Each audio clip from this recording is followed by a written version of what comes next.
Before Moses parted the sea, before David held a slingshot, there was a boy named Joseph. He didn't lead armies. He didn't call down fire.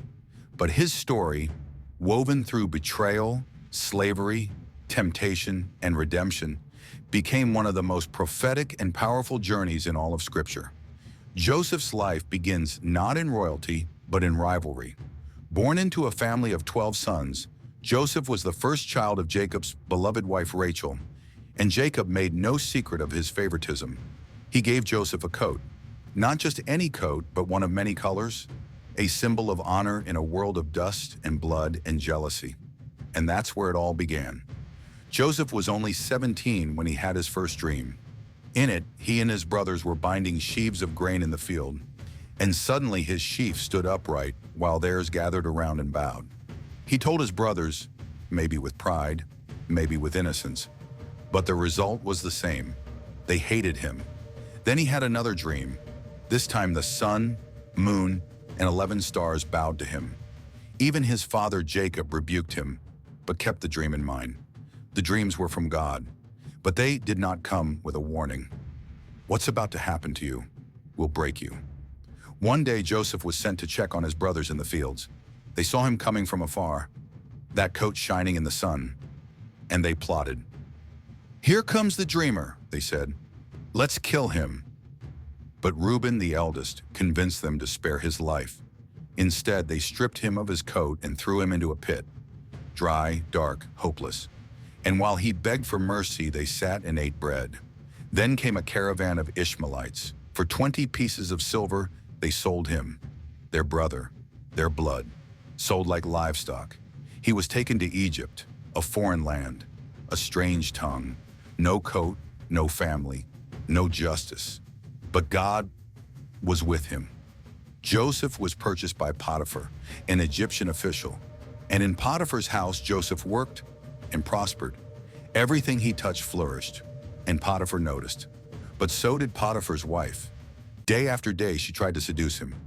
Joseph was young, handsome, and alone, but he refused. "How could I do this great wickedness," he said, "and sin against God?" One day she grabbed his cloak and he ran, leaving it behind. She screamed, lied. And Joseph, though innocent, was thrown into prison, falsely accused, forgotten again. Yet even in the prison, God was with him. The keeper trusted him. Other prisoners came, including Pharaoh's chief cupbearer and baker, and they had dreams. Joseph interpreted both accurately. The baker would die, the cupbearer would be restored. Joseph asked only one thing: "Remember me when you go back to Pharaoh." But the cupbearer forgot. 2 more years passed until Pharaoh had a dream. 7 fat cows devoured by 7 skinny ones. 7 full heads of grain consumed by 7 thin ones. No one could interpret it. Then the cupbearer remembered. Joseph was brought from the dungeon. He stood before the most powerful man in the world. And Pharaoh said, "I hear you can interpret dreams." Joseph replied, "I cannot, but God can." He told Pharaoh what the dream meant. 7 years of plenty, then 7 years of famine. Prepare now or perish later. Pharaoh was stunned. He saw wisdom in Joseph. And in a moment, Joseph went from prisoner to prime minister. He was 30 years old. He organized Egypt, stored grain, managed resources. Then, the famine came. It reached all lands, including Canaan, where his brothers lived. Jacob sent them to Egypt for grain, and they came, but they didn't recognize him.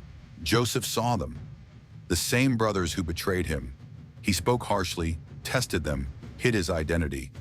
Why? Because before he could embrace them, he had to see if they had changed. He tested their hearts. Would they betray their youngest brother Benjamin as they had done to him? But they didn't. Judah stepped forward and said, "Take me instead. Let the boy go." And then Joseph broke. He sent everyone out of the room and wept loudly. Then he said in Hebrew, "I am Joseph." They were speechless, terrified.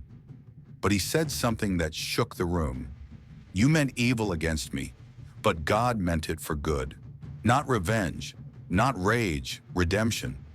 Joseph brought his whole family to Egypt, reunited with his father Jacob, saved an entire nation from starvation, and lived to see generations. His dreams came true, not because he forced them, but because he trusted through the pit, the prison, and the pain.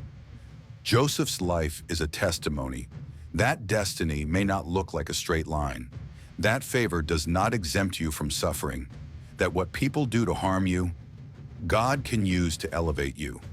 Your pit could be a setup for your palace, your pain, a pathway to your purpose. So if you've been betrayed, falsely accused, overlooked, delayed, remember Joseph and remember his words. You meant it for evil, but God meant it for good.